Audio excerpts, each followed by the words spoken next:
Yani anakana waza nini ataondoka. Yani anakana waza ugonjwa utakuja kunimaliza. Yani anakana waza haya madeni atalimaliza. Bwana Yesu asifiwe. Amina. Amina. Niko mkimbia Yesu. Umetia moto. Fanya kuja kwa Yesu. Fanya kupiga hatua na kukimbia kwa Baba. Fanya kupiga hatua na kukimbia kwa Baba. Kwa maana yeye ataweza kuponya.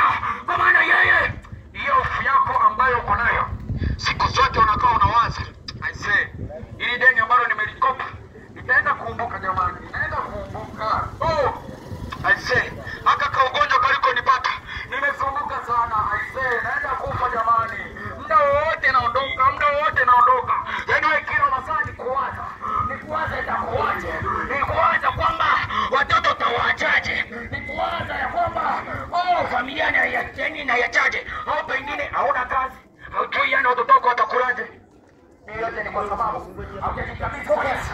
Mambo yako unayaendesha kwa akili zako wewe mwenyewe. Mambo yako unayapeleka jinsi unavyotaka wewe. Wewe fanya kuja kwa Yesu. Wewe fanya kumkimbilia Baba. Wewe fanya kuja kwa Baba. Wewe fanya kuja kwa Baba. Ndio. Kuja kwa Baba. Naye Baba ataweza kuonekana katika maisha yako. Ndio. Katika maisha yako. Ndio. Ndio. Ndio. Ataweza kuponya. Na ataweza kufungua. Bwana Yesu asifiwe. Amina. Bwana Yesu asifiwe sana. Amina.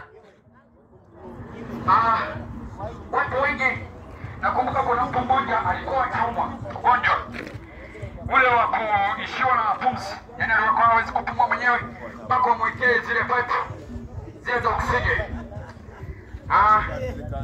Nilitafuta na mtu. Ile mtu aliponitafuta akanambia, "Mtumishi wa Mungu, niko naomba uweze kumwombea mama yangu anaumwa sana. Yaani amelazwa hospitalini. Hawezi kupumua."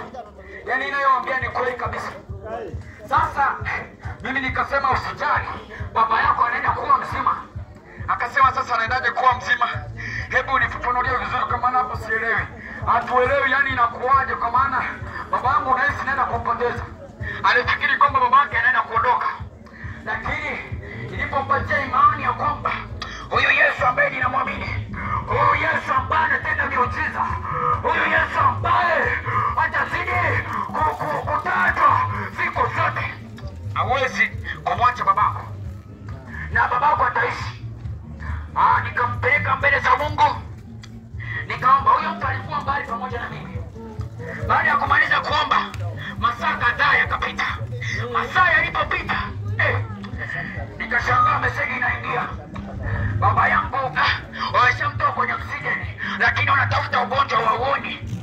Yaani unaona muujiza huu tayari. Yaani kuomba tu kwa jina la Yesu.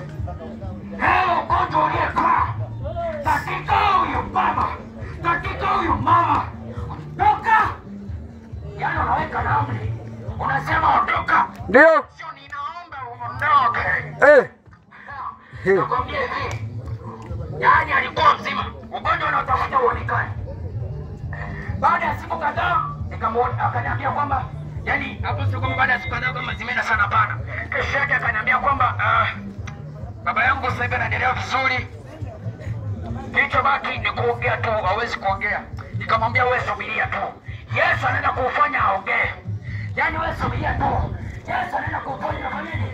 Aongee. Siku hiyo hiyo inafika jioni ananiambia kwamba mtumishi wa Mungu barikiwe sana. Nimetoka kuongea na baba yangu.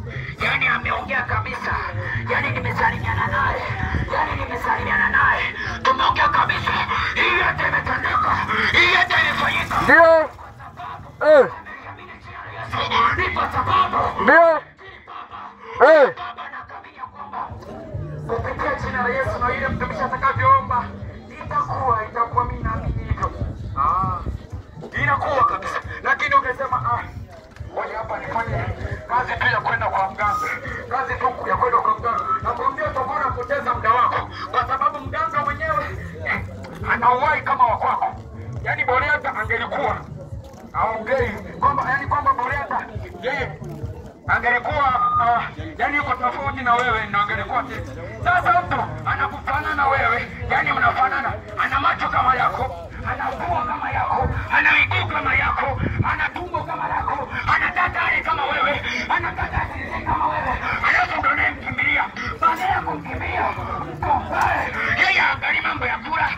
unaangalia mambo sijui ya nini.